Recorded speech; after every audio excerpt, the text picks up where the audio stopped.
Hey guys, welcome to my YouTube channel, Dear Pre. Subscribe to my channel and hit the bell icon to get all notifications. Do like, comment, share and save the video.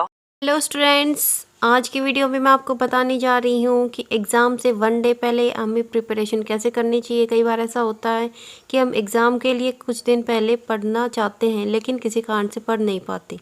तो ऐसे में हमारे पास exam से पहले दिन हमारे पास ज़्यादा pressure हो जाता है, एग्ज़ाम की तैयारी करनी पड़ती है। तो इसके लिए मैं आपको कुछ टिप्स बताऊँगी जिसके लिए आप आसानी से किसी भी एग्ज़ाम की एक दिन में या फिर 1 नाइट बिफोर एग्ज़ाम तैयारी कर सकते हैं। सबसे पहले तो इसको शुरू करने से पहले ये बताऊंगी कि आपको क्या क्या करना चाहिए। जैसे कि ज़्यादातर स्टूडेंट्स के साथ क्या होता है कि एग्ज़ाम से पहले दिन वो स्ट्रेस कर लेते हैं, ज़्यादा स्ट्रेस हो जाता है उन्हें, तो उन्हें स्ट्रेस नहीं करना चाहिए। डोंट बी पैनिक, बी काम।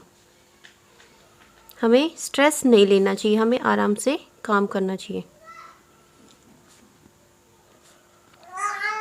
और दूसरी बात, अगर आपको पढ़ाई करने के लिए सिर्फ एक ही दिन बचा है तो सबसे पहले आपको जितने भी आपके पास मटेरियल है, टेक्स्ट बुक, नोट्स या फिर और कोई भी मटेरियल हो, जैसे कि एग्ज़ाम पेपर या गेस्ट पेपर भी हो सकते हैं, सभी को इकट्ठा करके एक जगह पे रख ले जहाँ पे आपको पढ़ना है, ताकि आपको बार बार उठना ना पड़े उन सभी को देखने के लिए। तो next point is gather all your material. जो भी आपके पास जितना भी मटेरियल है स्टडी से रिलेटेड, उसको आपको इकट्ठा करके एक ही जगह पे बैठ जाना है पढ़ने के लिए। और आपको पढ़ाई ऐसी जगह पे करनी है जहाँ पे कोई भी डिस्टरबेंस ना हो, आपके पास कोई भी फ़ोन या फिर आसपास टीवी हो, लैपटॉप वगैरह हो, उन सभी को भी बंद कर देना चाहिए।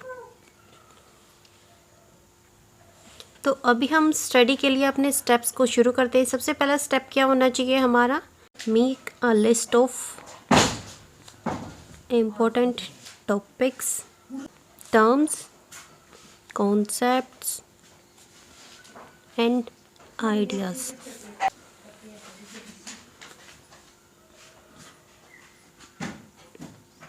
तो सबसे पहले हमें लिस्ट बनानी चाहिए, जो जो इम्पोर्टेंट टॉपिक्स हैं, ये जो पिछले एग्ज़ाम्स में बार बार आई गई हैं, उनकी लिस्ट बना लेनी चाहिए। कुछ टॉपिक ऐसे भी होते हैं जिस एक टॉपिक के ऊपर पूरा का पूरा चैप्टर भी बेस हो जाता है, तो उन टॉपिक्स को और बाकी सारे जो भी पिछले प्रीवियस एग्ज़ाम्स में आए हुए हैं, पिछले 4-5 साल के एग्ज़ाम्स में आए हुए हैं, उन सब की एक इम्पोर्टेंट लिस्ट बनानी चाहिए।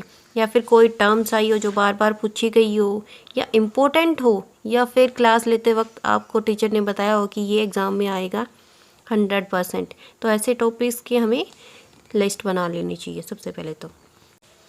And the next point is look for the summaries. किसी भी चैप्टर को पढ़ते टाइम सबसे पहले तो हमें उसकी समरीज पढ़नी चाहिए। समरी में क्या होता है, पूरा का पूरा चैप्टर का हमें पता चल जाता है कि चैप्टर के अंदर क्या होता है, या फिर चैप्टर के इंट्रोडक्शन को भी पढ़ सकते हैं, या फिर एंड में जो उसके कंक्लूज़न दे रखा हो उसको भी पढ़ सकते हैं। तो सबसे पहले किसी भी लेसन को पढ़ने से पहले उसकी समरी पढ़नी चाहिए, जिससे कि हमें पता चल जाता है पूरे लेसन में क्या है, और इसलिए हम आसानी से याद कर सकते हैं उसको।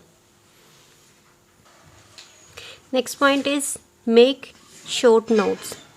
हमें साथ ही साथ शॉर्ट नोट्स बनाने चाहिए जिससे हम इजीली उस टॉपिक को याद कर सकते हैं। कई बार ऐसा होता है कि हम एक टॉपिक को पढ़ लेते हैं, लेकिन जब अगले टॉपिक को पढ़ते हैं तो पिछले टॉपिक को भूल जाते हैं कि इसमें क्या पढ़ा था। तो इसलिए साथ के साथ हमें शॉर्ट नोट्स बनानी चाहिए, जिसके लिए हम जल्दी से क्विक रिविज़न करते टाइम उन नोट्स को पढ़ लेंगे तो पता चल जाएगा पिछले टॉपिक में हमने क्या पढ़ा था। Next point is make use of mind maps, graphs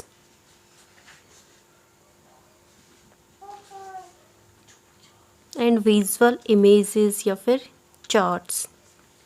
means हम जो भी कॉन्सेप्ट पढ़ रहे हो या फिर कोई टॉपिक पढ़ रहे हैं, तो पढ़ने के साथ साथ उसका दिमाग में हमारे पास कॉन्सेप्ट आ जाना चाहिए, या फिर हमें मैप या ग्राफ बना लेना चाहिए उसके बारे में, कि विजुअलाइज करना चाहिए कैसा है ये।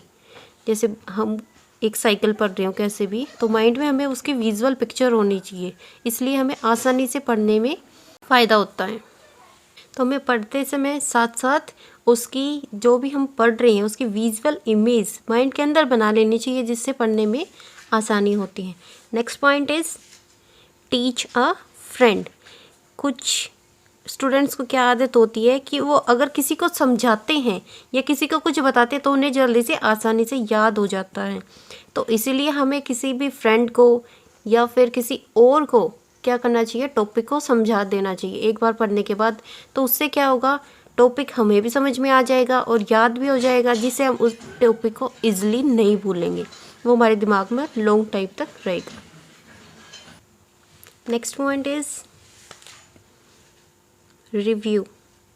अब हम किस चीज़ का रिव्यू लेंगे, जो हमने इम्पोर्टेंट टर्म्स की लिस्ट बनाई थी उसका हम रिव्यू लेंगे कि उसमें से कितनी टर्म्स हमने पढ़ ली हैं और कितनी टर्म्स हमारी रह गई हैं। तो उसमें से हम टिक कर लेंगे जो हमने पढ़ ली थी, उनको रिव्यू कर लेंगे, मतलब एक बार फिर से देख लेंगे कि कौन कौन सी हमने पढ़ ली हैं। Next point is study out of order. Means हमें किसी भी जो पॉइंट्स पढ़ रही हैं या टॉपिक्स पढ़ रही हैं उनको बिना किसी ऑर्डर के पढ़ना चाहिए। कई बार ऐसा होता है हम एक टॉपिक को कई घंटे तक लगातार पढ़ते रहते हैं फिर भी हमारे याद नहीं होता, तो हमें उस टॉपिक को छोड़ के किसी और टॉपिक को बीच में याद कर लेना चाहिए, जिससे कि वो जो प्रीवियस टॉपिक है वो हमारे दिमाग से निकल जाए और कोई नया टॉपिक, कई बार ऐसा होता है कि नया टॉपिक आसानी से दिमाग में आ जाता है, उसको हम जल्दी से कैच कर लेते हैं। तो इसीलिए हमें आउट ऑफ ऑर्डर पढ़ना चाहिए। अब हमें क्वेश्चंस पढ़ने के साथ साथ मीन्स हम क्या कर रहे हैं, एग्ज़ाम की तैयारी कर रहे हैं, तो हमने क्या करे हैं, सबसे पहले तो सारी चीज़ें पढ़ ली हैं, उसके नोट्स भी बना लिए हैं, माइंड में विजुअलाइज भी कर लिया, उसके साथ किसी को पढ़ा भी दिया है। लेकिन हमने क्या नहीं किया अब तक, हमने प्रैक्टिस नहीं की है। तो हमें क्या करनी चाहिए, practice previous year question paper या फिर प्रैक्टिस लाइक अ टेस्ट। उस क्वेश्चन से रिलेटेड या फिर उस सब्जेक्ट से रिलेटेड या फिर लेसन से रिलेटेड जितने भी क्वेश्चन पेपर, टेस्ट या क्वेश्चंस आज तक पूछे हुए हैं उन सभी की प्रैक्टिस करनी चाहिए। Practice is more important. सबसे ज़्यादा तो प्रैक्टिस ही इम्पोर्टेंट होती है। हम जितनी ज़्यादा प्रैक्टिस करते हैं किसी भी टॉपिक से रिलेटेड उतने ज़्यादा हमें कॉन्सेप्ट क्या होते हैं, क्लियर हो जाते हैं। अगर कॉन्सेप्ट क्लियर हो जाएगा तो हमें इसलिए याद रहेगा और लॉन्ग टाइम के लिए याद रहेगा। कई बार स्टूडेंट्स क्या करते हैं, याद तो कर लेते हैं लेकिन शॉर्ट टाइम के लिए याद होता है उन्हें, और उसी को आम भाषा में क्या बोलते हैं, रट्टाफिकेशन। तो रट्टाफिकेशन से बचने के लिए हमें क्या करनी चाहिए, प्रैक्टिस करनी चाहिए ज़्यादा से ज़्यादा। Practice is more important then study. कई बार हम क्या करते हैं कि किसी भी कॉन्सेप्ट को पढ़ने से पहले अगर हम उसके क्वेश्चंस को देख लेते हैं तो क्वेश्चन से भी हमें पता चल जाता है कि उसके अंदर क्या है, पूरे चैप्टर के अंदर क्या है। ओके, तो आज हमने क्या पढ़ा है कि हम एक दिन में किसी भी एग्ज़ाम की तैयारी अच्छे से कैसे करते हैं। तो मैंने आप सभी को इम्पोर्टेंट टिप्स एंड ट्रिक्स बता दी हैं, जिसको फॉलो करने से आपको क्या होगा, किसी भी जो एग्ज़ाम है जिसकी आप तैयारी एक दिन पहले करना चाहते हैं या एक रात पहले करना चाहते हैं, आसानी से कर सकते हैं। और सबसे ज़्यादा आपको स्ट्रेस नहीं लेना है। स्ट्रेस नहीं लोगे तो सारे काम तो खुद ही हो जाते हैं, और एग्ज़ाम करते टाइम भी आपको स्ट्रेस नहीं लेना है। अगर आपको वीडियो अच्छी लगे तो लाइक, कमेंट, शेयर और सब्सक्राइब करना ना भूलें। Thank you.